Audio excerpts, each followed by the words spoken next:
Hey, hey everyone, welcome to the Darshan Talk interview series. I'm your host, Darshan Kulkarni. It's my mission to help you trust the people, trust the products you depend on. As you know, I'm an attorney, I'm a pharmacist, and I advise companies with FDA regulated products. So if you think about drugs, wonder about devices, obsess over pharmacy, this is the podcast, this is the live stream, this is the interview series for you.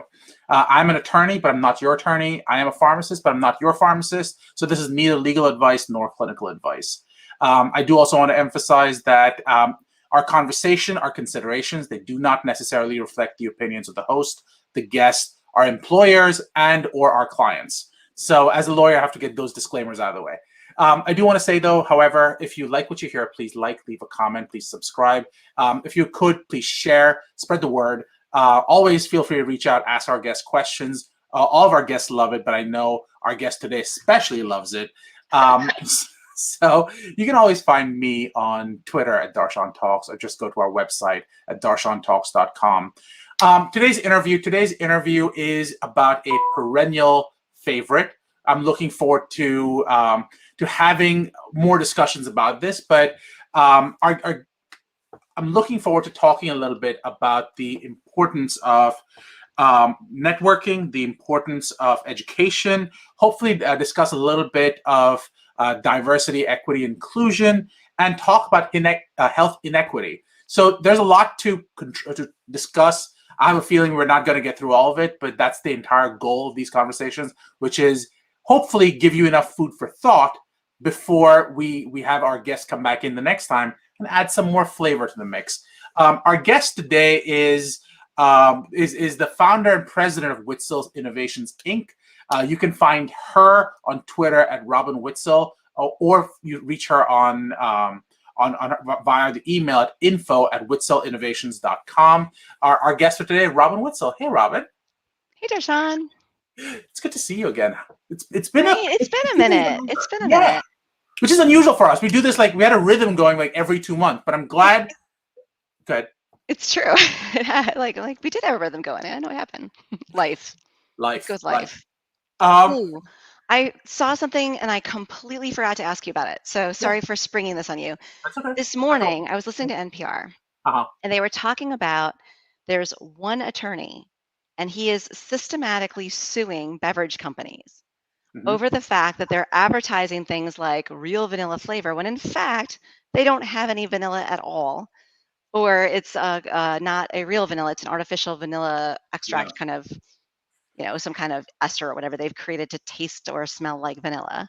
Yeah. And he's like the dude that does all these crazy class action suits. Yeah. um, and it was funny because at first when they started kind of lead into the story, I'm like, oh, more about somebody that's out to like, Yeah. you know but when he was saying things, he was saying, hey, if they're advertising this, if it's mandated by Food and Drug, they're actually putting out false claims. And I'm like, ooh, what a great Deshaun question. Deshaun, what do you think? So I've done a little bit of work around food advertising, and there are very specific requirements to the way food needs to be advertised. Depending on what type of food you have, you might be looking at USDA requirements, you might be looking at FDA requirements, and or at FTC requirements. Um, he is right that there is a consumer fraud potential issue there. There is also when you work with a lot of food companies, unlike the drug companies who have teams and teams of lawyers who are looking at every word you put out. Like this morning, I was looking at should the word has been approved be the right word? It has been approved by our lawyers be the right words, or Hmm. is it simply they looked at it and approved is too strong? That's the type of work I get into, and I'm looking. So I do a lot of like medical affairs type work, and again, you know the importance of each word. That's the Mhm. entire point. You'll see some food companies, especially that are starting out, play a little fast and loose with it, and they go, "Well, what's the harm, or what's the risk?" And the argument has always been, who's really gonna go after me? And if they do go after me, what's the worst thing that can happen? So that's been a little bit of a conversation, a little bit of education that you have to have. On the other hand, there is the ambulance chasing aspect of this, which I think is a little not my flavor. But on the other, and sort of going back and forth, I feel like right? I can have a full argument with myself. I Um, you're replaying my morning. Like I heard this on NPR and I'm like, the ambulance chasing piece I didn't love, but then I thought he's got a point. yeah. Like we should be able to trust the food products that are in front of us. And as you know, and I know those food labels are reviewed and approved by the FDA, depending on what the thing is, as you said. So I mean, So he does have sort of a point there. did you say are not, or did you say are? No, are. Like, we've The worked on food labels, labels before. So, there's the submission of that label. So, you know but the labels are not reviewed in the same way. So I've done food right, labeling work yes. as well. So Not quite to the structure as drug labels, sure. correct, correct. So that becomes a really really interesting conversation, a conversation that speaks to and to me that food labeling becomes even more interesting when you start talking about multiple languages, which speaks to this issue that we have in the drug world around the idea of reaching multiple audiences. And we talk about diversity, equity, inclusion at that point. So let's talk a little bit about that. You've been championing and sort of focusing on the issue of diversity, equity, inclusion. Talk to me a little bit about where do you see is the greatest need, and talk to me a little bit about what why do we still have this problem? I feel like we've been talking about this forever.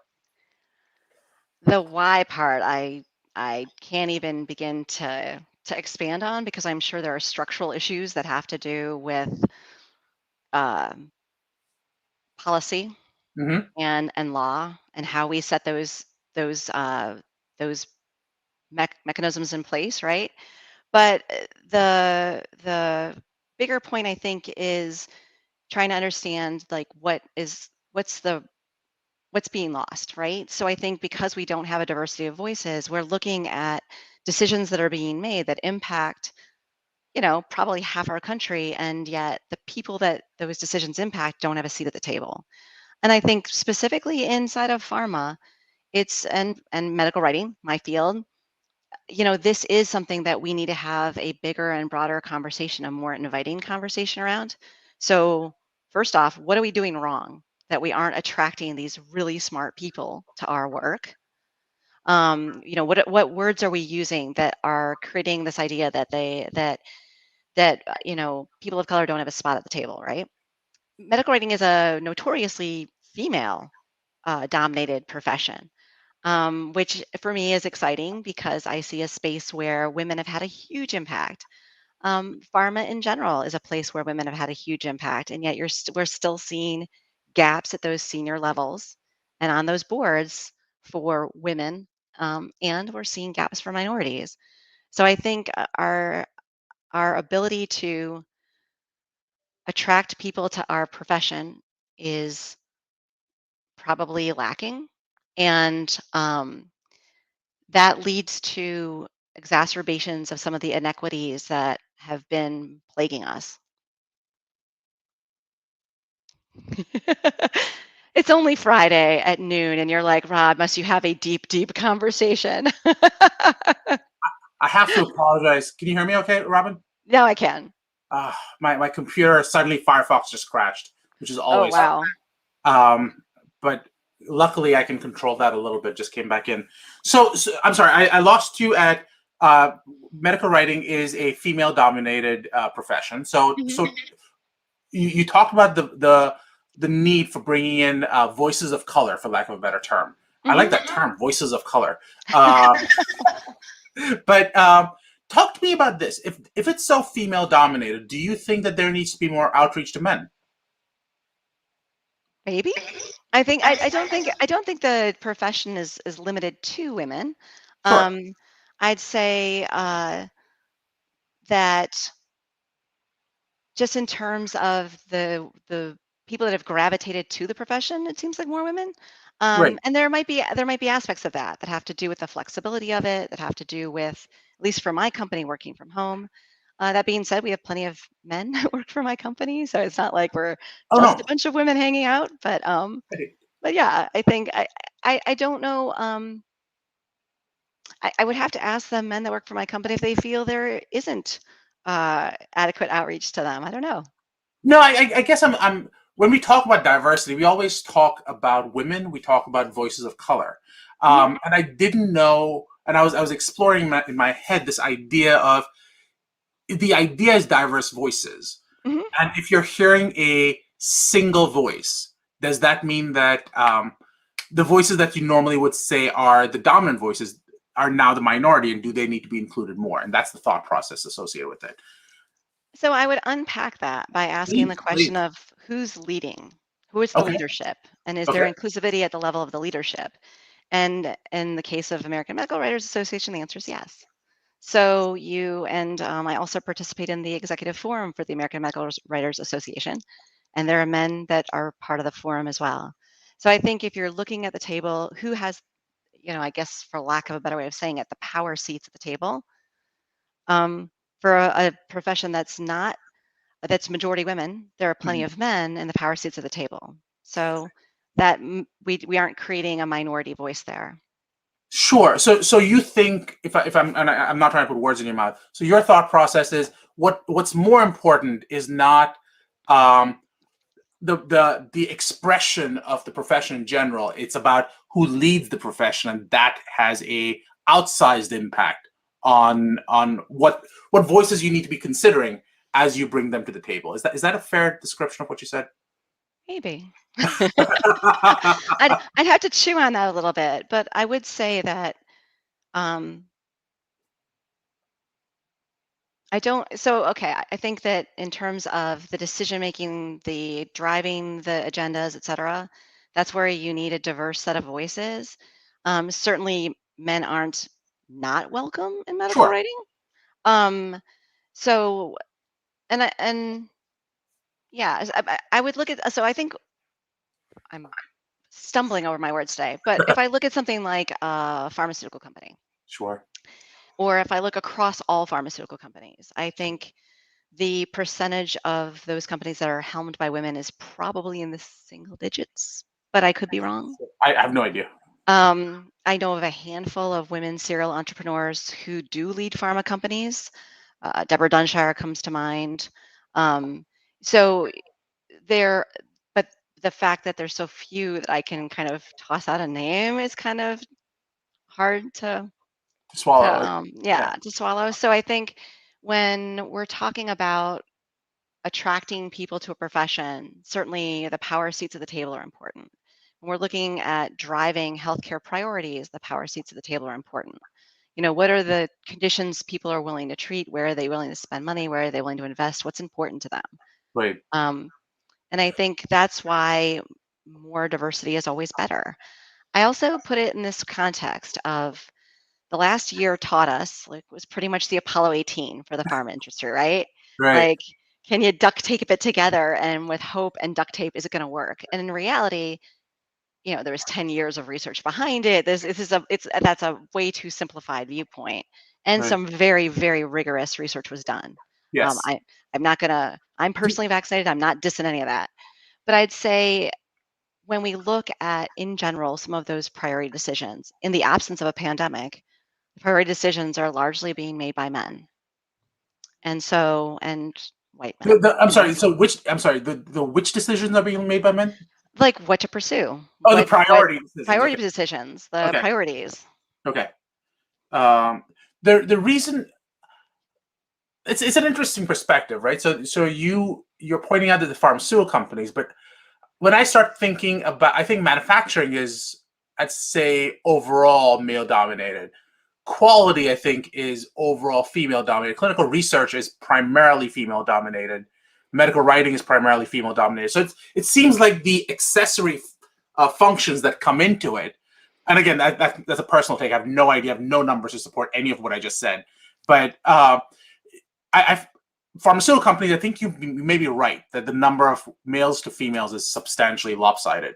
Um, but it speaks to that voice of who needs to be at the table. One of the things that's always struck me, and when you um, and this is again, I'm drawing massive generalizations when I say this because that's the kind of conversation we're having. Uh, but with men, it's notorious that a lot of things when you look at men tend to be bimodal, in that you tend to have super underperforming men and then super overperforming men. Uh, and then women tend to have a unimode or whatever you want to call that, just a normal distribution. So I guess my question is, if you're thinking about the and again, I have no idea if it applies in this specific instance. I was just generally have seen that data before. When you apply to something like medical writing and diversity, equity, and inclusion, are you seeing more men in these roles, in the leadership roles, because that you're seeing one mode showing up, while the other mode of the men who are completely failing doesn't, for the obvious reasons that they're failing? Or do you think that that's just an oversimplification that doesn't even apply? And that's fine too. We're just making things up and having a whole conversation. I'm not even sure I'm following you at all. I'm like, wait, what? Fair enough. Let's ignore that conversation. Let's ask a different version of this question. I love these conversations. Thank you. That's awesome. So let's talk about diversity, equity, and inclusion in a different angle. In the context of networking, you were recently involved in meeting people, and you were part of the HBA team, if you will, or the networking process. Could you talk a little bit about that? What is it? What did you do? So I just attended an HBA meeting. I'm not really part of the team. I No, can't claim okay. it. So I served on the board for the RTP chapter years ago, and I try to attend the meetings regularly, the annual meeting. And I think I was excited that it is a bigger topic of conversation right now with that. And I'm sorry, Healthcare Businesswomen's Association. I should probably clarify what the HBA is. Diversity and inclusion has become a bigger topic of conversation there as well. Yeah. The HBA organization the tilt tends to be more toward the more commercial parts of the pharma space. Yeah. But there are plenty of folks there that are also in the regulatory space, et cetera, and the development space. So I'm thrilled that that's a bigger conversation there. And then a couple weeks ago is the American Medical Writers Association meeting. Yes. And again, at AMWA, the conversation was again talking about diversity and inclusion in that space. And I think one of the interesting sessions that I went to talked about this idea of you have to be vulnerable and say things like, this is something that we think is a priority, and we just haven't done a great job of succeeding yet. And we're still trying to find ways to succeed, which I thought was an interesting approach. I think anytime we're leading with authenticity and vulnerability, we're probably leading from the right place. So that was interesting to me. And So they did talk a lot about network. Like, how do you expand your networks so that you are reaching the right people? Because that's how a lot of people find jobs. the truth is, Robin, you are an expert networker, and I've seen this in the entire time that I've known you. Every place, every conference that I attend, you're usually there. You're making your presence known. You are a expert at people knowing who you are and coming to talk to you as necessary. So, ignoring all the compliments, the I would have never said myself that way, so thank you. you're welcome. You're absolutely welcome. But I guess my question for you is, how has your networking changed in the last 2 years? Yeah, right. Let's start with it sucks. Well, I think for all of us, like, to your point, I attended a lot of meetings on behalf of WI Yeah, and tried to support organizations that are important for the scholarship of our industry, the promotion of our industry. Um, and I don't attend meetings anymore. Well, I do, but it's virtual. It's very different. It's different to make the connections. It's different to find people. It's different for them to find me. So that part is really hard. I think ultimately, I think of myself as less of a networker and more of a connector. Like, if I can help people find each other, um, that is to me a sign of success. Like, helping point people in the right direction. Um, so but also 2020, 2021. I don't know. I feel like 2020, 2021 changed the game for me. And what I realized, for me at least, uh, Okay. networking became different in that this forum, Darshan Talks, became my source of networking. And in networking, when I went to conferences, what I aimed for every single time was the opportunity to talk to people one on one. That was the Mhm. hardest thing to do because people are trying to go to different meetings, all that good stuff. Mhm. This forum give me the opportunity to talk to someone like you. Because let's be honest, how often would you have the time to just pick up the phone call and go, Darshan, let's talk for a half hour? It, even Pretty even infrequent. few and far between. And Sure. and I enjoy the opportunity this gives me to connect with old friends, to meet new ones, and that's become my source of networking. But I'm one person. I know other people uh, who who were compulsive networkers who went to every event and then they were going, I'm still drowning in work, but I have no idea where this work's coming from. So it's a lot of the work that they've done years and years ago that's translating to additional work right now. But which as the question, do you think networking is just a precursor to marketing, or is networking a completely different thing? I would say there's probably a little bit of marketing in it, but I think if you approach networking as a transactional thing, that's again, like if we're going to go back to authenticity and vulnerability, it kind of smells like that. Yeah, And I've been in situations where it feels like that, and you're on the recipient end of it, and it's uncomfortable. yeah, So, so yeah, I would not treat networking like marketing, intentionally or otherwise, just because of that. yeah. Um, I think you have to think about what are the reasons why you would attend a meeting to begin with, right? So hopefully to meet people that might be relevant to your work. Hmm. Um, I am a big fan of sharing best practices and lessons learned. So especially when the pandemic started, I spent more time picking up the phone and calling people. I think you were one of them, and just asking about impressions and what they were thinking, and trying to get kind of like a surveillance across the space, right? So I can see why you attend a meeting might be to meet folks to be able to have that. Um, Resources. yeah, absolutely. But again, not transactional. There should also be it should be a Yeah, two-way it's street. a friendship. So Yeah, right. Well, or even there are times when I'll send somebody an email and be like, "Oh no, the person you talk to is Starshawn. Go talk to him." I yeah, think that just happened maybe a week or two ago. Um, so I think there should be like this idea that you can connect people to to do what we do better, right, right? right, right. This, it's interesting. You talk about the importance of networking and how you've used that as a forum to share information. I guess my question for you is, I'm thinking about. I don't know. I know you know this, but a I've been visiting professor at the Philadelphia College of Pharmacy, which is currently being bought out by St. Joe's, and as part of that, unfortunately, the medical writing program is shutting down. Hmm. Um, do you feel like there are enough opportunities out there to share knowledge and to talk about the education of the next generation of medical writers? So I'd say that is a huge conversation going on right now inside of the American Medical Writers Association.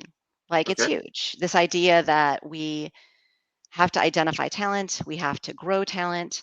The hitch is just the on ramp is such a long one, right? It is a big ask.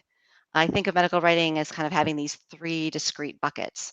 Um, the first one is your scientific acumen. The problems we are solving are hard.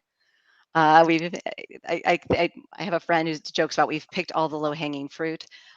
So now we're looking at things that are or would have been science fiction when I started in the industry, right? Like cell Right. therapy would have been science fiction when I started in the industry. Yeah. Personalized medicine has exploded over the past decade. And, when I started in the industry, the only conversations were around these concepts of, massive trials to be able to have a broader viewpoint and make sure that you're making all the right decisions, which still are needed in many cases. But this concept of these very small trials that can really reveal so much about very specific conditions is completely new. So anyway, that science piece, you gotta have that. So that's like the table stakes, right? So then the next piece would be, all right, can you actually write? Yeah. Clearly, succinctly, You don't want it to sound jargony. So there's Yep. that piece. And then there's this other piece of, at least for people that are in the regulatory writing space, our audience is often regulators. So what do they want to see and hear? What are the regulations and guidances associated with that part of the FDA or that part of the European Union that you are with whom you're communicating? And then the last piece, and far and away probably the hardest, is if you're a regulatory writer, you own a document, you're managing a team of people that are probably either they're your client if you're our company, or they're people that are in different divisions over whom you have no authority, and you need their help to get the document complete. Only they have access to those data that you need. And truly, you need their subject matter expertise. You need their critical thinking. You need their critical reviews, and you need them to do it on time, please. So you've got these kind of three, like not competing, but like a trio of really deep skill sets that you need. It is hard to find people that are great at those things. Which is a really interesting thing. I was talking to someone else about this. Everyone's talking about the great resignation or the great reorganization, or there's another term thrown out. I'm forgetting what it is. But essentially, people are leaving jobs and they're trying out new careers. But at the same time, you're hearing people, and people are desperate to hire new people. But at the same time, I'm hearing that people are not hiring as quickly as before. So I spoke to I think it was Ashley, who is another. He's SVP at one of the big pharma companies, and I had this conversation with him. Is my recollection? I could be wrong. Sorry, Ashley, if I'm wrong. But I think the question I had was: Are companies desperate for people, or are they desperate for a very specific skill set that is very difficult to find? And what you're describing is I can't give you a good medical, like a good writer. That's just not going to be enough. I can't give you someone who understands regulatory because they may be a terrible writer and may not understand the science. So you need this very specialized skill set that is relatively unique. How are you finding these people, and what are the ways, based on the recruitment that you're doing, and I'm sort of putting this up here in case, so that people can come on and join you. But what are you doing, and what are you hearing that people want that you now have to sort of adjust for in this new environment? Well, I think what's interesting about the new environment would be that the new environment looks a lot like our old environment. We've always been a work from home company. Yeah, And so that sort of enables us to have people find us where they are. And that's, for us, been great because a lot of our company parents, and we want to be able to be, especially with the pandemic, uh, we were, now homeschooling in addition to, with absolutely no training, by the way, in addition to doing our jobs, right? So there's that piece. That we were able to offer people, which I think was exciting for us. Like we already had that built in. And I'd say that other companies are now exploring that too, though I'm hearing a lot about like hybrid jobs. I'm not quite sure how that's going to work. Um, Gosh, I've gotten off topic, I'm sure. So let's see. People coming to us. And yes, your point about this specific skill set and is it the right person? That is definitely a challenge. I think the level of demand for what we do is high. So that's hard. Um, But yes, like we and everybody else is hiring. We also, and have for the last, it's 11 or 12 years, we host an internship and we will kick off the internship in January. And this yeah. is where we're trying to find that next generation of medical writers. And I don't know, um, we've been doing a lot of talks at different universities where we're just essentially trying to be ambassadors for the industry, right? We've got hard problems to solve. We need smart people to solve them. Hey, come work or for us. And if it's not us, find a pharma company that needs your help and go solve some problems. And then Because hire that's, us. yeah, right. Well, sure.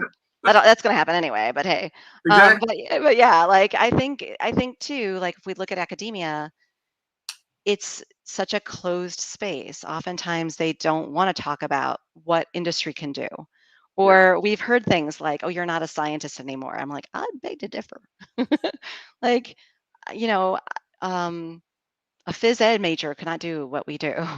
you Yeah. know, so yeah, I think that's a big thing for us. This idea of growing the next generation of medical writers, welcoming new people in our space, creating an inclusive space for them to be, understanding that people might want more flexibility, uh, and also people don't want death marches. I think you know this, every every company wants to keep tightening timelines in ways that don't make sense. Yeah. And there's burnout. There's a lot of burnout. So it's interesting. You're talking about the internship as a way of bringing those voices. We've been talking about diversity throughout this conversation.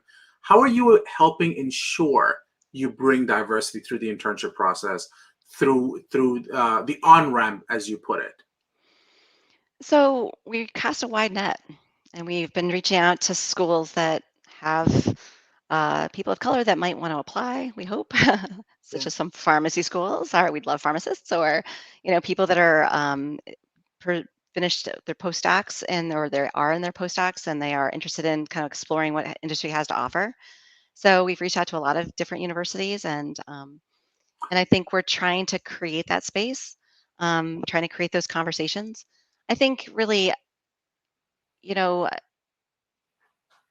there the problem that we usually run into is that there are so many great candidates that Huh. we can't take them all. That end up applying, and in that case, we hope that they do go and reach out to other spots instead of pharma. Um, and we have heard about people that have applied for our internship and then successfully gotten wonderful careers elsewhere. So we have kind of set them on that track, which I think is exciting. Yeah. So, Which is really interesting to me, right? So one of the things, so you talked about regulatory writing, which I think is a beautiful, great sort of conversation to get into. Um, I do a lot of work around medical affairs, and then there's a whole bunch of writing that goes along with that, mhm. which is journal writing, for example. Yeah, med Is that, information kind of stuff. yeah, is that a totally different skill set?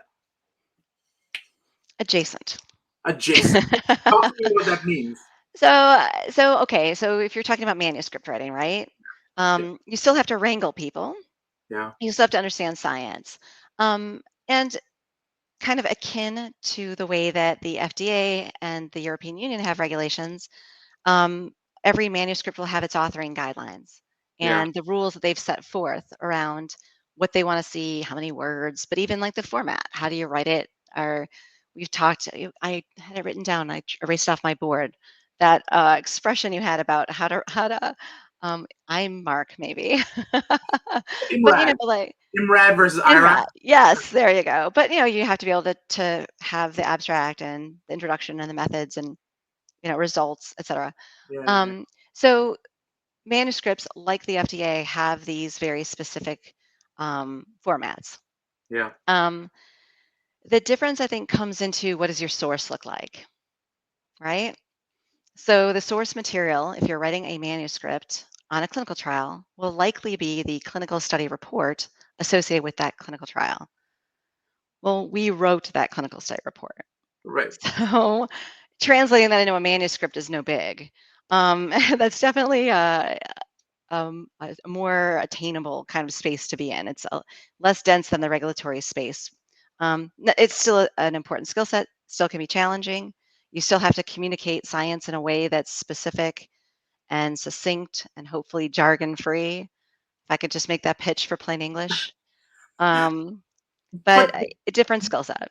do you think, and I'm making generalizations here, do you think that the type of writer writing for a regulator is more of a regulatory slash PhD writer versus one writing for a medical journal is probably more of a clinical writer? So do you as you're planning this, I'm asking, I don't know, from this is not me trying to make a suggestion. This is me asking if this is actually valid. Do you find that a pharmacist, for example, is not the greatest writer in the world for a regulatory submission, but they can be a huge asset for writing a manuscript because they understand that audience a little bit better? Because pharmacists aren't typically involved in primary in sort of primary research, if you will. They've never sat in a lab in the same way as a PhD, for example. So let's take the two skill sets and we'll kind of compare and contrast, right? Yeah, So if you're a PhD, a postdoc, yeah, you've worked in a lab, yeah, you've probably run the experiments that are going to give you results, like your Western blots or whatever. You've run the experiments that are going to get those results. And you've probably, depending on what you're studying, um, maybe you know that there are these range of lab values that can be generated from specific experiments, right? right. So then that's you over here. And you've got this deep knowledge of sort of maybe how you would run those experiments to generate those data. And then over here, you've got your pharmacist who had that clinical bent. So you've know humans and you know what those Lab, lab values mean in a human. yeah, And there's probably aspects of safety, I'm sorry, of risk and benefit that you're going to think about. yeah, So if we were teaching the pharmacist around how to write a regulatory document, we'd have to help them with thinking about those introductory places where we're laying out the validation story for what you're doing for the yeah, therapeutic, for the intervention, yeah, right? That scientific validation story. And then they're going to do a great job with some of the clinical assessments inside of the safety sections of the document. And maybe they're going to need a little bit more help when they're first starting to be able to write around some of those efficacy sections because efficacy in the clinic might look very different from how we would measure efficacy in a clinical trial, yeah, right? Over here on the other side, if you're looking at your PhD, those introductory sections, they're great at that. They've done yeah, that work. They've written those papers where they have to go hunt down that validation story and create it and frame it. And they probably are nimble around some of those efficacy parameters where they're told, okay, this is what we're measuring for efficacy. They may not question it like, oh, you'd never do that in the clinic because they don't do it in the clinic. Like, oh, okay, this is the measure of efficacy we're using. And they can go in that direction. And they might need more help with some of the safety assessments. Like, hey, this is what, in a clinical sense, those lab values mean in a human subject. So they're coming from a different place, but they can both land at excellence. very, very cool. I do want to say, Robin, usually we do this, as you know, for about 15, 20 minutes. We're at 37 minutes already. So, to be fair, Yeah. I will say two things. Number one, I had major technical difficulties on today's one, so I apologize for that.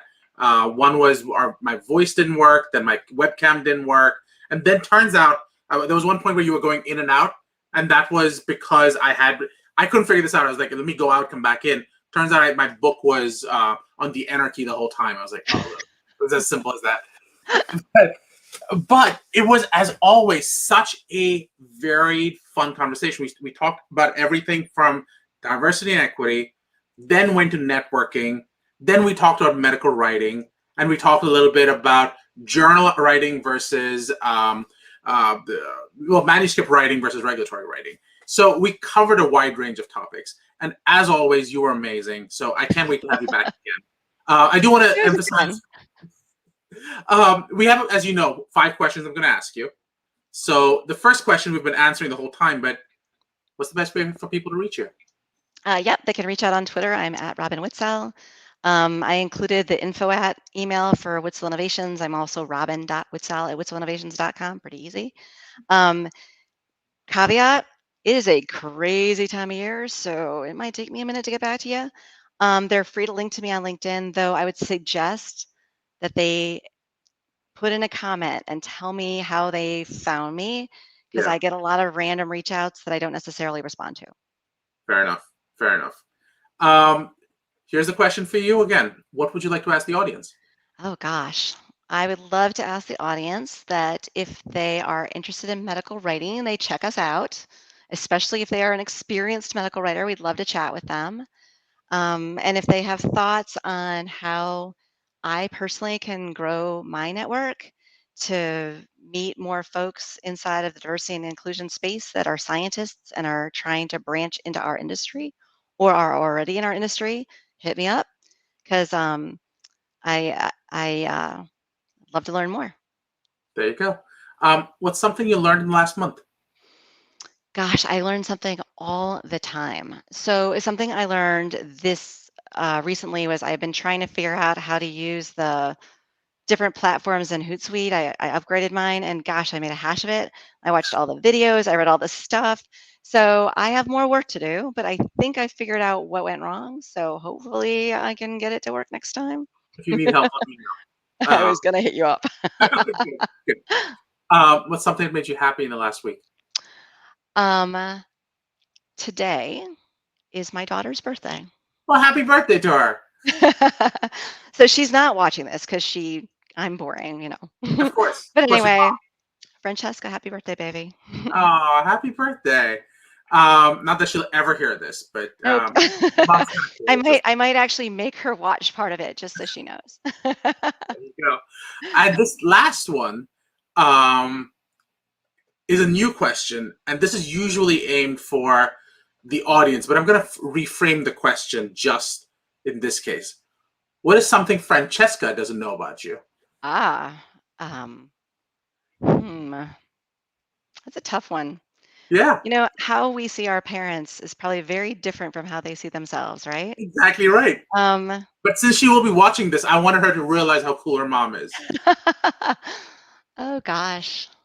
Um, she might remember this, but maybe not. That in my internship, I interned at Los Alamos National Lab, and I worked on an engine, a special kind of engine, and it went up in one of the space shuttles.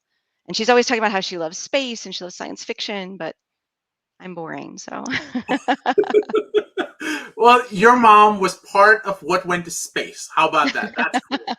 That earns you automatic cool points. So, Maybe. Francesca, you have a cool mom. Happy birthday. And I'm glad you all were here. And again, Robin, this was wonderful having you on. Can't wait to have you on again. It was fun. Take care.